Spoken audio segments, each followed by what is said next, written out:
So President Biden is having to go out and do lots of media appearances, which is not a part of his normal routine as president so far in his almost 4 years in the office. He usually avoids direct one-on-one media interviews, any place where he doesn't have staff to kind of guide him away once he goes off the rails. And so now that he has to actually get out there and do these long form interviews and sit, take press conferences, answer questions directly from reporters, do the job, he's really on the hot seat right now. And this has been so demonstrated every single interview. Instead of it allaying the fears and causing people to feel, that he's doing fine. He's fine, everybody. Leave it alone. Stop criticizing him. Instead, it just every appearance raises more questions. So here we are. You have him sitting down for a long form interview, and he claims that he's not behind in the race. George Stephanopoulos is the interviewer here, and they're having a conversation, and it's not going that great. Take a look. Do you really believe you're not behind right now? I think all pollsters I talk to tell me it's a toss-up. It's a toss-up. And when I'm behind, there's only one poll I'm really far behind, CBS poll and NBC, and New York Times and NBC both have you about 6 points behind in the popular vote. That's exactly right. New York Times had me behind before anything happened to do with this race. Had me behind 10 points. 10 points had me behind. Nothing's changed substantially in the debate, the New York Times poll. Okay, so no, he was actually either in a dead heat with President Trump, or he was actually ahead of President Trump in the polls leading into the debate. The debate was a pivotal change to his ability to claim that he not only would easily glide into a reelection, but that President Trump wasn't a great candidate because he couldn't seem to move the needle. These things just aren't true. And George Stephanopoulos looked puzzled as Biden began to explain things that never actually happened in the polls. He is actually completely outside of what really happened with the polling. Now, is this okay? Should the president not be aware of what his poll numbers are? Should the president be arguing or justifying to an interviewer things that never happened? Is that the normal behavior of a president who is on top of everything, cognitively alert, and even elite? Remember, the president of the United States isn't just some average everyday Joe. No offense to the everyday Joes. The president of the United States is supposed to be someone who fires on all cylinders, is faster on the uptake than the average person, someone with a higher than average intellect, someone with accomplishments under their belt that justify them leading the entirety of the executive branch, which includes the U.S. Armed Forces. How can he be in charge of the nuclear football and he can't even remember what his polls were 90 days ago and doesn't know what they are now? Like, how is he the one? How does anyone say he should be the one in the next 4 years? Somebody wake up. This cannot be the person who could be in charge of this country in 4 years, for 4 more years of our lives. It's just ridiculous. So now I want to do a RNC roundup. I have been so impressed with this year's Republican National Convention. It has been the most interesting.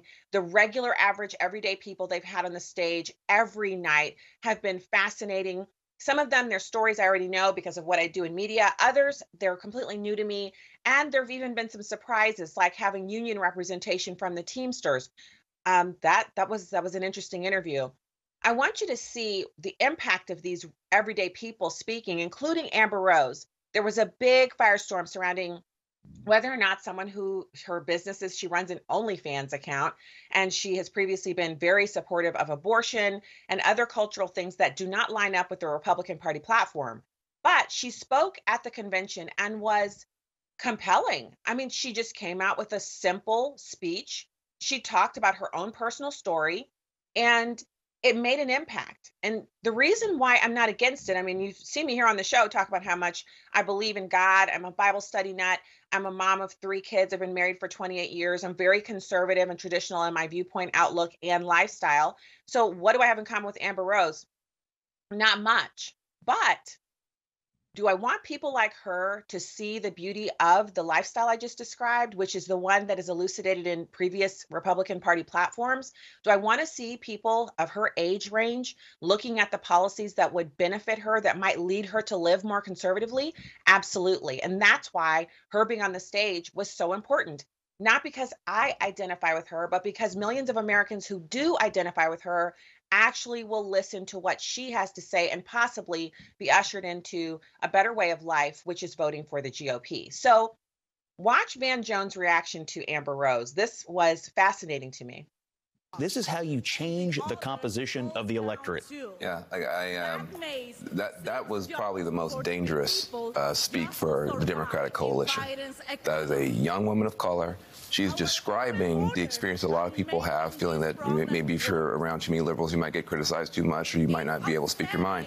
And she spoke to it really well. And she's way more famous than any of us up here. Yeah. I'm going to tell you that, way more famous. And so, to the extent that these guys are trying to bust up our coalition, that was a bunker buster right there. By the way, and it's one of the things we've been talking about, but there are speakers who speak to the room, and there are speakers who speak through the television screen. She speaks through the camera to the audience at home, not. I mean, she's effective in the room, but when you're yelling into the room, that is not communicating directly through the lens. This person. Yeah. So Anderson Cooper hit upon something that Amber Rose has, and that is a compelling personality. She's able to garner the attention, grab the attention, and then she had a very simple message, one of seeing the costs of things going up and experiencing more expenses that are not actually needed. We don't need to pay more for food. It's the same food we cheaply bought during the Trump years. The only reason we're doing that is because our economy has been flooded with government money. And the more dollars there are in the system, the less worth each dollar is. These are simple economics. And she actually didn't even have to talk about economics to explain it. She really went into an amazing, it was a dissertation of exactly what's wrong with this country. So that wasn't it, though. It was not just Amber Rose. It was Ann Fundner. Ann Funder. She is a mom, beautiful, beautiful young woman, mom of 5 kids. Her oldest child was killed by one pill. He took a single pill at a party from a friend, and it was laced with fentanyl, and it killed him. So fentanyl poisoning. She talked about this reality when our kids make a silly mistake, like taking a pill from a friend that friend got from some drug dealer, a pill that was made in somebody's basement that's laced with fentanyl, and it kills them. We're talking about over 300,000 Americans who've been killed this way since the start of the Biden administration. These numbers were trending down under Trump. They're back up under Biden. And so you have these moms. It wasn't just her. You have the Marin family. They showed up to talk about their family. Madeline Brame, her son was killed by illegal aliens who literally almost got away with it because of Soros prosecutors. They were prosecuted, but their sentences were very light. We're talking about premeditated murder here. They killed her son for basically a disagreement.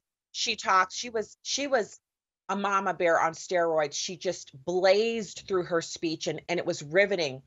It brings tears to the eyes to hear these women step up to the podium and talk about their families and what they've lost, and how it's because of policies brought to us by the Democrats and the Biden administration.